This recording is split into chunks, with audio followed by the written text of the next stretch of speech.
Voilà. Paiko sarengal paingal la bangal. Nantungal linde paingangal nandae de apaile. Salmina on lando sidong e jam. Nokukala kawondong e kajodordon. Arami arali nebugol do. Ko message yaawdo tummi fala feƴƴinde ɗo fi onon ɓe ndara belang e nokku kala ka darirtonmi ay ɗon andi aduna on ko sabu yara ande ɗon andi enen ɗo fo iɗen weltani colonel Doumbouya sabu ko woni sauvude jama on kon sen yii noon kadi ka tawata goɗɗo no falamo lorrude e nayi en jooɗo haray ko en waɗu message on andintinnen yimɓe ɓen ko ɗum ɗo ɓe ɗo miiji onon dayraɓe o vidéo ɗo partage on mo moƴƴa no wowiri noon ɗon andi min simi ari komi jonnata on information raɓɓuɗi ɗi ɗin fop ko non wonirta onata birdi haray koko laaɓi on va au bout de nos sujets hande e hino ko RPGC ɓe ɓen décidi premier point on ɓe andi hande ɓe wawata manipulude selludalen e militant ɓe IFDG ɓen joni noon e hino ko ɓe faala waɗude kamɓe RPGC ɓe ɓen ɓe faala regroupagol Conakry à l'instant T ɓe waɗa manifestation ɓe wara yimɓe si ɓe wari ɓen yimɓe ɗon ɓe ƴetta ɗin image ji ɗon ɓe naɓa au niveau de la communauté internationale ɓe waddidira Doumbouya e communauté internationale on soit disant que haray voilà Doumbouya ko ari ko wargol yimɓe ɓen ko ɗum hande RPGC ɓe ɓen waɗi comme proposition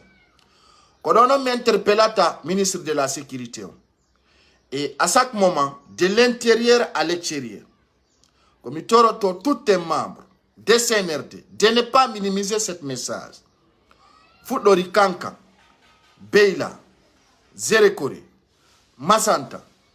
ɗon ha naton sigiri le CNRD doit prendre une mesure de sécurité contrôler la cité parce que ɓeɗo ɓe mijaki yo jam wonno e leydi ndi hande ko ɓe faala ko regroupagol waɗa manifestation yimɓe ware ɓe heɓanno ɓe attaquera Doumbouya au niveau international siɗo manditi ɓe tanti waɗugol manifestation ji nokkeli buy on a pu déstabiliser ces manifestations hande non ay tawi marchata kaka sare Conakry ɓe faala waɗugol désordre total c'est leur proposition juste pour salir Doumbouya igol Doumbouya koni Doumbouya waray Doumbouya koni joni non à partir de là so yi Doumbouya kanko tigi mo famude ko mi woni mo kon alante ɗo il comprend mais il faut qu'on lui rappelle encore CNRD ɓe ɗo yimɓe ɓen no duwa ɓe wallitagol andintinna ɓe ko fewndi kon e ɓen koko faala wadde kon kamɓe RPGC ɓe ɓen hande ɗon andi si ɓe waɗi ɗo regroupage ɓe ni woɓe manifestade parce que hanki on fof on nani ko colonel Doumbouya yewti kon Alpha Condé no e jang o ala e tana si goɗɗo yalti ɗo e tandi territoire lagine on pour se manifester pour la libération d'Alpha Condé ko tolérance zéro la personne sera arrêtée et condamnée parce que aray ko tour du public waɗɗa joni non e ino ko ɓe faala parce que kaɓe woni basorde ɗon il y a pas de sens parce que si wi hande ko manifestagol fi Alpha Condé eno ko colonel Doumbouya woni famani je vais lui montrer quelque chose ici peut-être il ne connaît pas tout mais je vais lui montrer ça wano debbo hanki journaliste joɗo o mo yiyata ɗo colonel Doumbouya c'est une militante d'RPGC qui était envoyée par les RPG on yimo ɗo he ndare mo ɗo on yimo ɗo ka parce que son heɗikitike question ji makko ɗin faut plusieurs questions c'est comment savoir la position d'Alpha Condé ko ɗum mi inni koko mi alanta présidentiel ludale mi alanta Doumbouya c'est pas la peine d'inviter des journalistes pour donner des détails c'est pas important c'est des discours qui n'est pas des importants parce que les journalistes guidés d'abord c'est des journalistes vendus C'est pour cela, moi, je n'ai pas besoin de leur contact. Oiwana odebbo jodino do anki no lando Dumbuya odebbo do inoma. Oh. Comme militante du RPG avec des preuves, hein, je ne l'ai pas accusé, hein, avec des preuves. Et pourtant aujourd'hui, il y a des plans. Comment se manifester dans notre capitale? Quelle stratégie et où ni da oude. Maintenant comme il y a l'anta colonel Dumbuya dans cette vidéo, ces journées-là, et partagez le maximum. À l'année colonel Dumbuya, yo terto di media jibe jokkaaju mabbe be wola be ronka. Si time besoin ne wolu go la wadi télé national no wodi yo wolu donc. Sinon, c'est des mêmes journalistes qui sont pilotés d'Addis Camara, qui sont pilotés et Sekouba Konate, qui vont te piloter des mêmes erreurs. Au vidéo, Maremo, M. Bassir, ministre de la Sécurité, vérifier ça rending. Ndaron kala ka regroupement woni andon ko e hore hondum be yimbe do regroupi. Awa ber pezis be tajama aussi kulani nani lanali no wodi ko be prepare. Komi torotono colonel Dumbuya. On allait trop tard. RPZB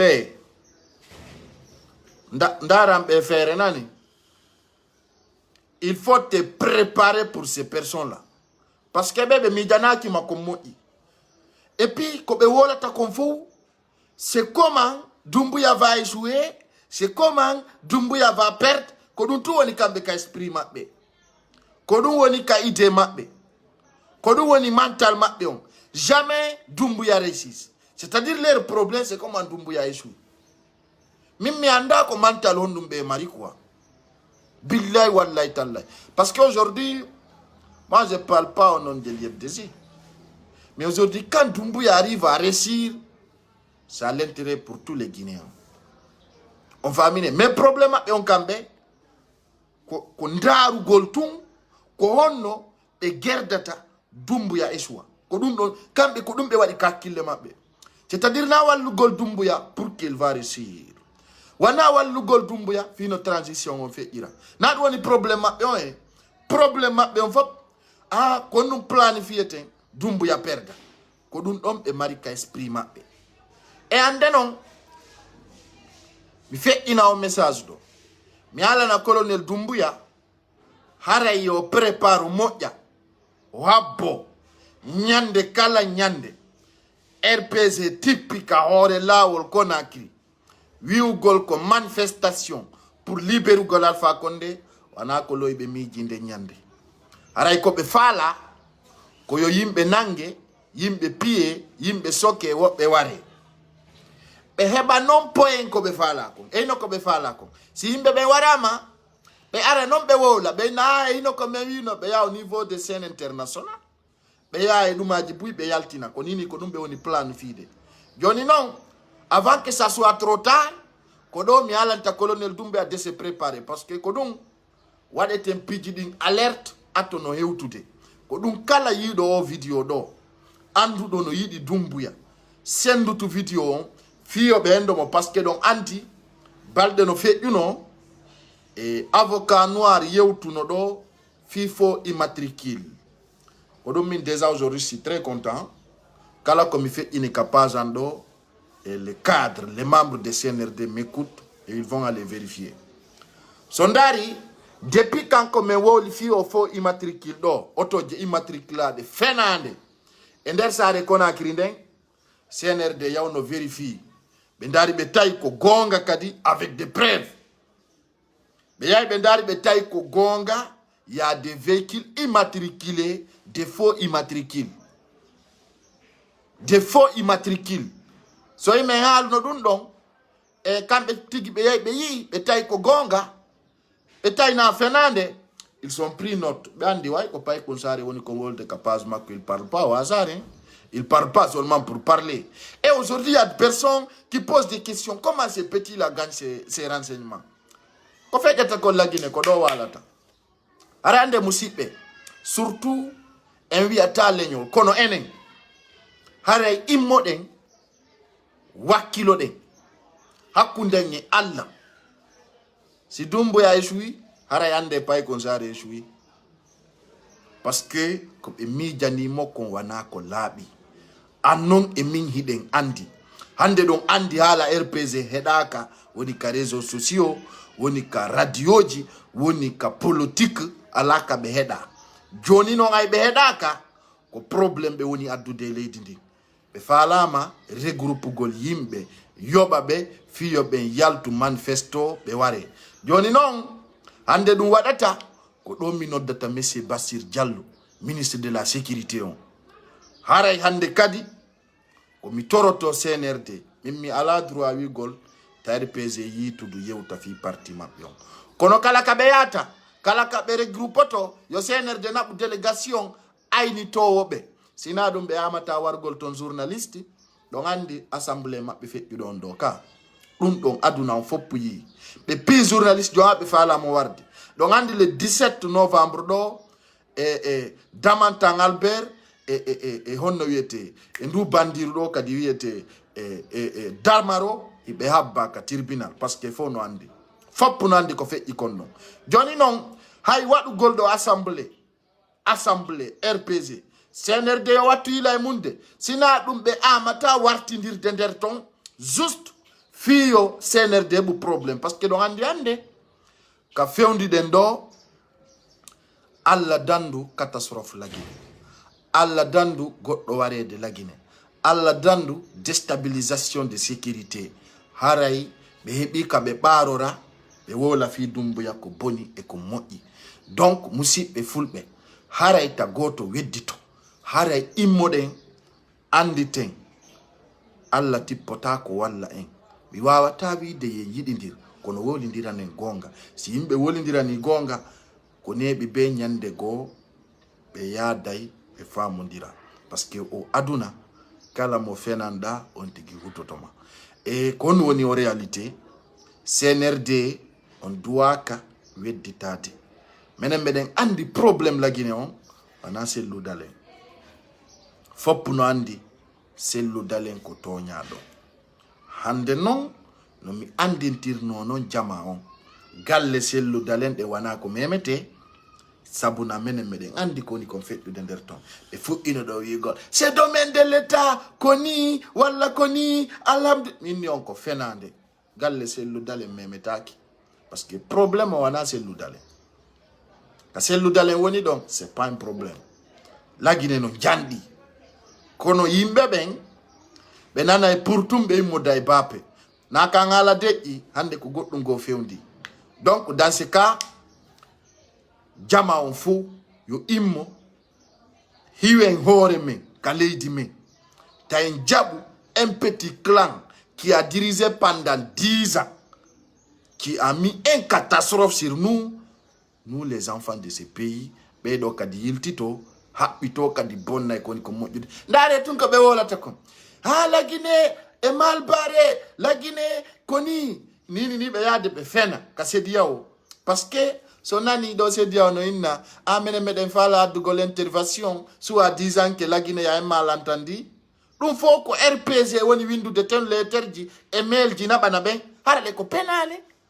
lagine tout va bien rien n'est désordonné hande ko ɓe faala innugol ko selludalen awji fi élection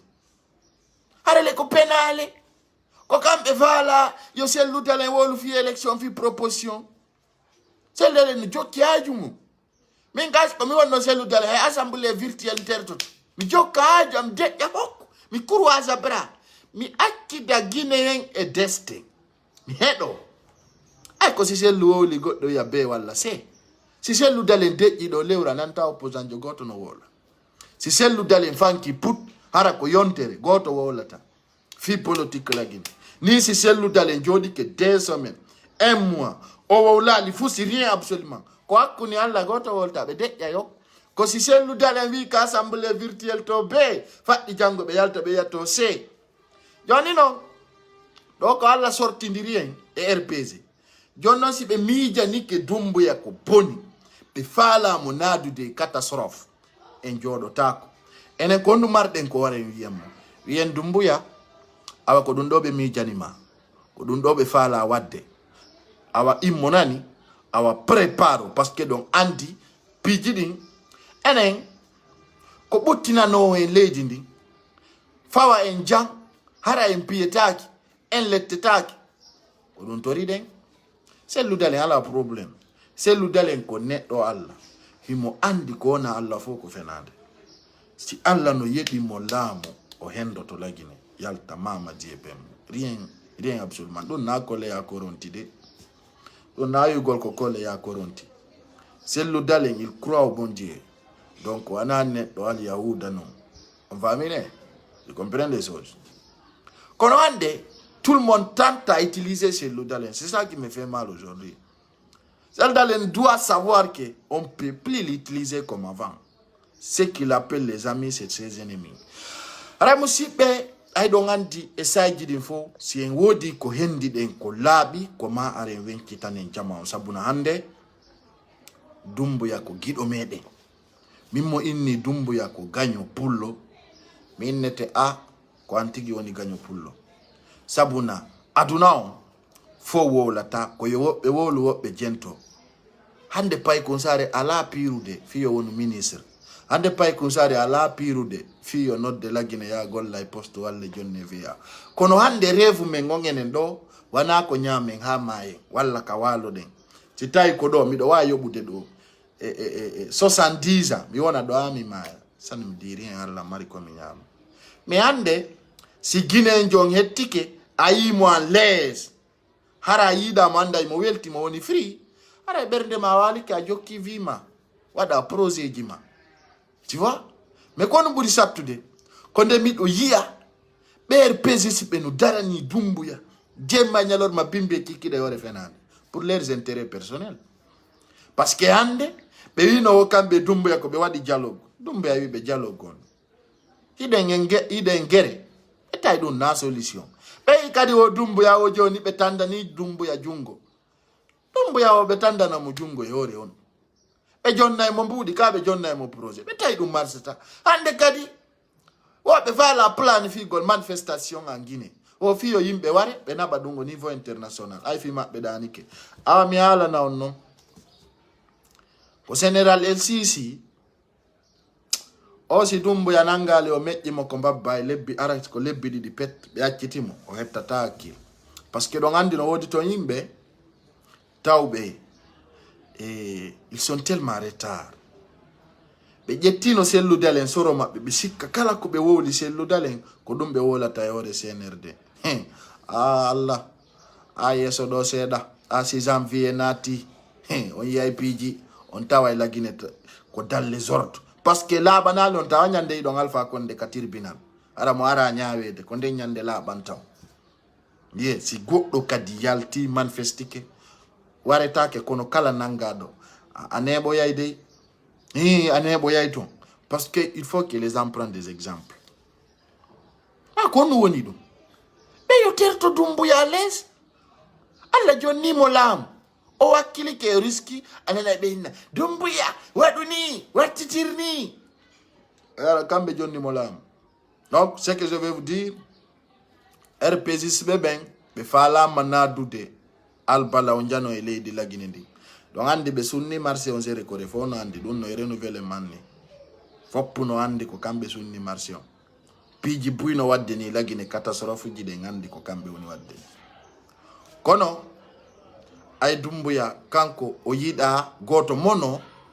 mo faala yo la Guinée fo wono execo kono be yimbe wadobe désordre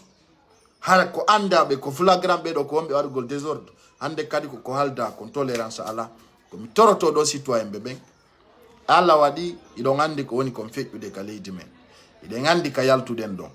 fondo do ni la Guinée ana mo manga mugol ana mo man piro nini la Guinée fo taw depuis le 5 septembre iden andi ko butti e portal woni ko tori den wobbe ari no la Guinée hibe itti sadaka bibbe mabbe fiyo be laamu habe maya hakkunde Allah dumbu ya no andi mi do andi ko do wadi hecci anki medike modo wi tagoto ittu sadaka fi luttugol le poste mum parce que sa golli duuɓi tati a yahay ko gonga makko na ya ar wona ɗo ha maya sa waɗi service duuɓi tati a yahay woɓɓe kadi ara a ɓura hay goto fof ko Guinée sa servi leydi ndin duuɓi tati fof sa gollali te limosé a waɗata mandat goto sa servi moƴƴa waɗa 50 mandat si tawi rénovélation no woodi tawi ka service ma consultant ma golli moƴƴa wonti sa gollali a yahi na mbuɗi ara ɗaɓɓede haray ko ɗum musidɓe haray partage o vidéo ɗo kala hawruɗo e makko naɓanon mo CNRD andintinnon ɓe e hino ko RPG propose quoi iɓe propose waɗugol manifestation Conakry fiyo yimɓe ɓen ware woɓɓe piye ɓe yaha ko libération Alpha Condé e fiyo ɓe naɓɓu ɗum au niveau international parce que fi maɓɓe danike ami haalana onon RPG si goto en mo yalti ka hore lawol manifestike ko désordre total faala ɗum waɗugol ko désorientugol transition o faala ɗon on faalaka hande yo o transition ɗo feewu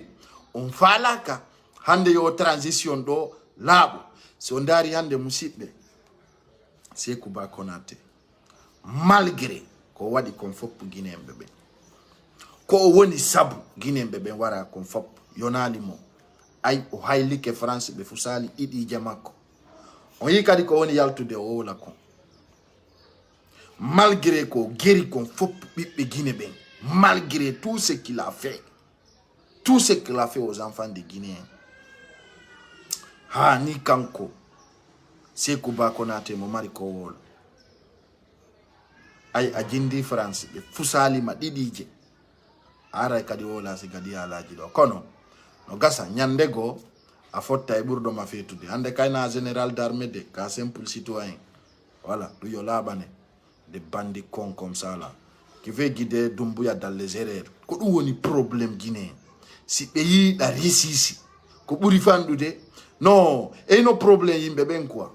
si ɓe yi maɗa henti go kunni ɓe innata ko wonno pay konsare hentori de eyno ko ɓe woni miijagol ko innogol tawno mi fallira pay konsare fino tampira ɓe innata de awa accu mi dara no mi wallira walla mi dara si mi wawi makko non na ɗum woni idée maɓɓe on ko woni idée maɓɓe on ko wonno mi gerdata fiyo mi fallo c'est très grave hein cher Guinéen très grave donc haray komi arno andintingol on ka bimbi ɗo e voilà ko andintingol on tun RPG siɓe ɓen ɓe eɓɓa ko loyi e faire CNRD min on do e wawɓe wan fop eɗen po Abdoulaye Kula to gorko mi alane no ñande go kono mayen tun weccinay ɗo buy Salla jaɓi donc moi ce que je vais vous dire chers Guinéens, chers compatriotes, il faut que colonel Doumbouya se relève ande mi ala no minni kala wonɗo noddude ala hen min eto to wawi stoppé woni média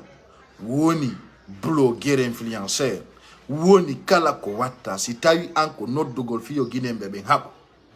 e etini yagal wigol ɓe ko ɓe hakkude Allah men udda hunduko mako directement. Ça c'est tolérance zéro dans la cité. Paye Kounsar est responsable de ses actes et sa parole. L'homme qui n'a jamais fait l'arrêt qu'il fasse aux imbéciles. Donc moi, je ne suis pas là pour vous dire n'importe quoi. Je suis de cœur avec vous, surtout mes abonnés fidèles. Et aray min ko ɗum ɗon mi mari komi yewta colonel Doumbouya ka bimbiɗo ko yo wattu ila e guinéɓe ɓen fof kadi si andi ko jour hombo RPG fala waɗugol manifestation la Guinée taw amu sa ala numéro ministre de la sécurité wata amu ƴettugol taxi ya ha ka bureau walla ka anduɗa ɗon ka ministre de la sécurité on ara wiya gardiɓe ɓen ɗon ko adduma ko yidugol e ministre de la sécurité on haray e hino preuve ɓeɗo e ɓeɗo no faala waɗugol désordre nokkel kaari haray ko ɗum addimmi ɗo hande ni guinéjo kala faalaɗo yidude e Doumbouya ɓe yiiday koy si tawi ɗa mari objectif no yidiron hande kala faalaɗo yidude e lanɗo ɓe yiiday si tawi ɗa mari objectif no yidiron hono woni ɗum hande si ɗa faala yidude e Doumbouya fi projet aya yiidon yewto jooɗo ɗon o heɗitoma ko wolanɗamo kon oyna ok j'ai noté si c'est nécessaire il prend note Ɗum sande si fala yidude bala samura andi désordre no wadde non kelkari sa yahi ha ka gendarmerie kanduɗa ɗon way ko ɗo ɗuma makko woni sa hewti ɗon ayni bala ko addinmi ɗo min yi nokkel kaari hunde kaari no wadde haray do men holaki ɓe yahay ɓe ndara ko on ɗum waɗi si ɓe wiwde on a besoin de la collaboration de cette population ko portore laaɓude très facile ɓe haalani on ɓe wi ɓe faala naɓudude population o fi hiwgol population o hiɗa andi ka bandiru rpg woni walla suudu bandiru ka rpg woni yahay ɗo ko galle rpg joni nan are ndaron kon no dandiri de si ɓe andi ko holandaɓe kon ko gonga an on ara tie bien quoi ɗum na bandiyagal noon ko holango yimɓe ɓe gonga ta daro ha kama bona wala aray ko ɗum mi ar noon yewtugol ka bimbi ɗo aray wala bien sûr partage vidéo on fi jama wa humpitade ko rpg men propose comme fewdo ɗo ɗan andi noon no gasa kadi ɓe change baluwal ngal ɓe waɗa goɗɗum goɗɗum ɗo do mi humpitike kadi mi wolani jama on aray ko ɗum e garduno ha ɗo je vous aime kadi e ndar mi tawi woɓɓe no boni ka mi woɓɓe no commenti ɗo wo ko sabu on ɗum Mariam Dalaba iwri ha Amerique ari yila ɗo andi musidɓe jentonana accuɗo mi talinetiwal ngal par ce que ɗo ko bimbini ayi taw gite ɓiɗɗo gorko ka min pay kun sare mi neɓi on halande ko lutti ko piyammi ko adna ɗo ko ndiyam e nangue si debbo iwri ha Jakarta o ari o yila c'est Dieu qui a fait, c'est pas toi. Ande na wonugol Amérique walla wonugol Europe woni haju. L'homme o min ko mi paykun ala giggol nani mono yiduma ay prophète Muhammad sallallahu alaihi wasallam mo jombu non ne eccima famine anda jetti paykun sare ne rien mais d'autres ne voient pas ça. Dajetti pay kunsare sen wagabon d'autres ne voient pas ça si goddo yidi goddo ko nono ukkoto do nder do ngi wadugol commentaire ji pocho pacha o duwa kayude Ameriki o ara Senegal o yama mi o anda lambe déplacer to leydi mo ngi ministre be fiyargol yami on do rondi problème mental quoi ça c'est quoi ça o be no yuda mi nyala na ondo kono tamiyalo yande gon yiyay terse ɗum ko pi ko sayiɗi goɗɗo yiɗalima cokkoajuma sa falama goɗɗo falakama cokkoajuma kono sa falama heɓali ko ya ɗaɓɓu kadi probléme mi pay ko sare tertola sa yiɗala min ɗum a sayi commentaire ji poco pacca birde la ilaha illallah acciteyogalama kala yiɗuɗo lan falaɗo lan yiide si tawi convaincu la hari ha Sénégal ɗo ela fala yiide si tawi welila mi yahi ala si wela Allah minna mi ala tan mo kala no mari bermugo kono ɓe wi o boddi ko kañofoore nani ɗo na ko non vraiment min mi ngalda hikka awa habbe tun awa monoto billahi wallahi siko fi ɗum moni ɗo haray ɗum ko haaju moye si ça te va pas là kadi o ɓenguma iwu Atlanta walla iwra lagina ya ndara ma ka wonda mo yiɗon no henti o yiɗon fala ka yiɗo ɗo ko e poco pacca e viji yimɓe kaari doaka o doaka arde o yalan kere min ka nami gorko ne kono ara bemma ɓuri lan bemma ɓuran darde kono ɗum bemma ɓuri lan ko dole acce tam deko acce o sibiɗo selma selan kama diw iwa ba ko iwa ya Bruxelles jawa e météo je terrain jare ha Paris fi ugol madi est ce don ya de problème fi o iwi Amérique ari ya Dakar do fi ugol là ça vous dit quoi est-ce que c'est votre problème ça vous dérange mais be yimbe no mari problème Adama là il a non lui c'est un enfant on doit pas le voir donc on woni dum o pocho pachamo kono woni ɗum min ka so yiila hare min kam mi fodda e ko labane min mi fodda e ɓanniteede pooɗe quoi min mi fodda e kole koronti kole ya on ne Mimi fodda e koronti kole ya few. Hi. Aonon don feti kwa billahi wallahi tallahi. Accio ta on feti na nani? Mi dagoy ukkodon mi e programme jandi. Taw nato e bagasi ji sina dum ko hakkunde jabatagoy. Kala wiiɗo no yiɗi tay no walani ɗum tay yaali erreur fus no yiɗi paygalngal tay ɓannutugol ɗum mawla ɓalum kun no wela on tigi probléme ala si ça te va pas c'est ton problème kere anon ɗon sikkude mi wi ɓiɓɓe lamɓe ko boydi woɓɓe ananine ɓiɓɓe lamɓe ɓen ɓe ɓe yetton lamɓe minen ko boydiɓe amen ko kamɓe arata loota paɗe amen wuppa conci liila foko no fo wana gotu e gorko wana jogiɗo to winjani gorko no ton gori no ton gorko wi no ton ko menen non woni sukaɓe tawa finata wi kono menen ɓiɓɓe lamɓe yanganto men nodda men jeeja wiya mon chéri la ila isi miɗo nanay no angele ko ɓiɗɗo dennal toron pom mi yadayno yeyi walɗamaya yo pucca mon ɗin koy ko yanda aduna min simiɗo nana no angele ko ɓiɓɓe lande tum mi jindidayno min e ɓiɓɓe ministre ɓi huɗade ko jokki ɓur mo fotata min si ñande kala momi jokki momi fotata yo Allah wara nde ñande ko ɓurɗolam walla momi ɓuri sa okkortala mi okkortama mi faala kama ta faalelam ñande wo pocco pacca mo onon ñande ɗo yere o biri ɗo sikkude ko fenande goɗɗo no jogooɗi o yifata o tafata jooɗo ɗon e salusi yagal Allah warete tampere inkoy koye ala ɓernde moƴƴere aduna o jokkuma ɓuruɗa walla jokka ɓurɗoma ko ɗin ɗiɗi kono noon ko yiɗon o e piliase ketuwa kere garampe o doksiya o no fota duuɓino ɗon si mi rejeti on tawa ça va pas koy ɗo ɗon naata e pocco paccare e viji yimɓe nala nan si ɓe jooɗi kiɓe talate privé goɗɗo min mi wolta wowle wowle nani kala ko annduɗon wowle kala ko miijiɗon duɗɗe indiyan ka whatsapp ka tiktok suuɗatako mono yiɗuma no yiɗi de kala yiɗuɗo suuɗi ko komo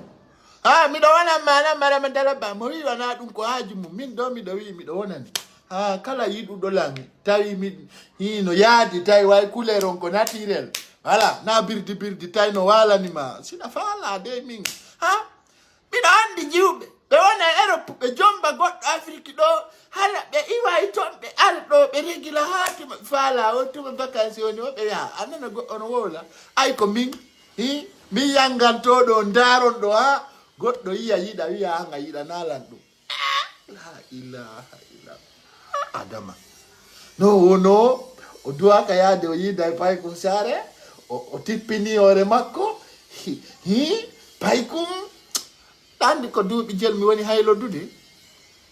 ɗandi ko duuɓi jel mi mari ko inde nde woni paykum komi kiikalare nde waare no gasa sa wisiti hekkira ala duuɓi tati jaɓata ɗum woɓɓe no mari probléme wolanemo taw o wata ɓe ukkola ko waɗɗa wona ɗum si goɗɗo no yiɗuma so yiɗama terte ça fait mal mi yeyi ara garduno ha ɗo na musidɓe aray ko ɗum ɗo mi arno on yewtugo kono woɓɓe no toon c'est pas la peine ko hay ɓe yi goɗɗo no yiɗuma ara ɓe naati e wi makko gokkoye minnuma no nodda toon no décourage on ko paykun noon ngal ko goɗɗo sorti to wo ko ngal pay ngal waɗa yiidugol la ilaha illallah muhammadu rasulullah yo ngal paygal kam fodda e ko woni Amérique fodda e ko woni Europe quoi ngal paygal quoi woɓɓe wiwo komi sulaari adama accaneme Allah ay ko an woni lanɗo an wawi Allah mo kala yo Allah okkor mo kala tawata ara habbora goɗɗo ay fu sina merci Allah si alla tagima ida tampi buy faleta me yawyande ko dum min mi torotako mi faalaka ku goddo sa okkala mi do jokki ajwa sabuna haranu ara mi wawa nano hore an hay fuy hande mi wala eno boggol kadande parce que jama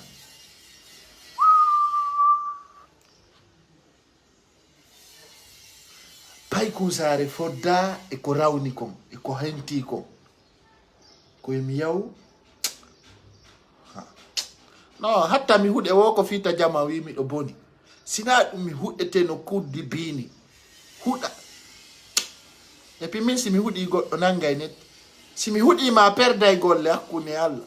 wondira e kamilu si mi hudi ma perda e conséquence ma no gasas kono mi accu don ta be wi ta fofotange si fofoti ara yaaju bondo boni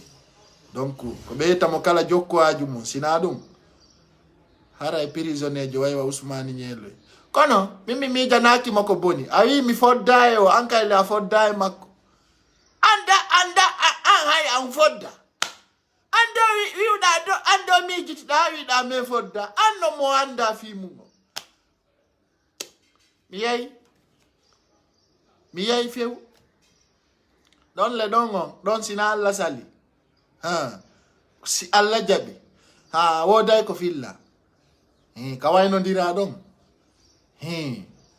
hakkone alla ko ponti asiye aka birdi kayda jama onno nata e pocco pacciare kono woni dum ambe yidama yidude onno nge kata mo ala yidu do no jodi tunno dummini kombo faala goral podungal sokku auto alpanungal jode don e dumminagol jode don ko dum mi wi do mi sansa woni ngurdangu anko ngasi ko lewru mi tefa ndo mi cheka ayda jama oy be salu sa goddo patron ngawo ko mi noddu da patron ngam na wayno dirasi be na ballam ben zikkare kambe bonni ado mo boss kondo wadi petit bimbi do ay wetari no RPG se ben fala yalande dumbe o be gere bay don mi kado be no gere bu de fiyan sabutu ay be yalla parce que nyande petit jogo asata ay lo kumbini ndo woniri ni ka jogo asata men finance mariage mais Congo Brazza men finance mariage je suis prêt wallahi così kamo wala tam kono be ro be ya o mi fontai dum kono bonni do petit mi do woni prêt mimba Congo ba me de woni prêt onanino gasara simonda arde ni bimbido ala mai kono yi don dungino labando jalbi petit jogi to asata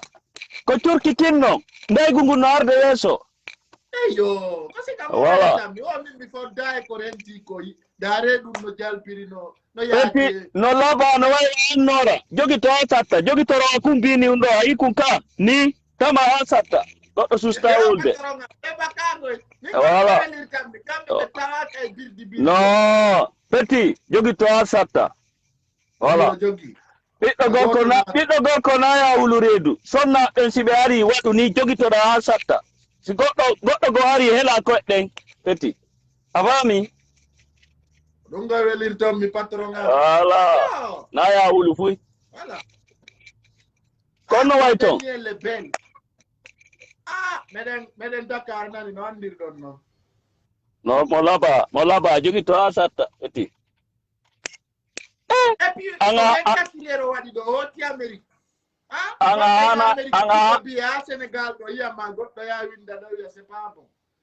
Peti jogi to asata zaluzi jidi pemae jogi to asata wala sino kono waito ça va alhamdulillah nan c'est bien ngandi menen na birdi ay rewi kamo menen ko terre de na mantora birdi menen si yarti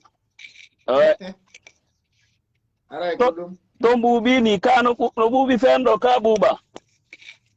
bon wuli sera mais à partir de 15 décembre le 22 gasa kilima on sans zakat petit jogi to amo ya mariage on do me de woni prêt ça va bark Merci, tonton. Ok, merci. Ouais. Aha. Attends, nato yo pocho pacha. Madiu. Bembe. Ha? Tonganya nang ko henti ko non kadi. Sele yo pocho pacha ma. Anyang gogoddo. Inu golanga fodda. Komi foddu. Et puis be worbe ko komo be quoi. Be yawo mi fodda e makko ko kambe fodde makko. Kera min kam barki alane.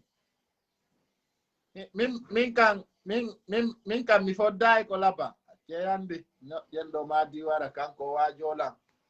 Yo to ko ranni. Min kam mi fodda ko laba ko. Mo kala yo marto. Bakay. Min sidai dilan di nyama kala jo ko anima. Donc, c'est ça. Ok. Chers Guinéens, chers compatriotes, on se retrouve mardi soir. Inch'Allah. Bye bye. Je vous embarrasse. Attends,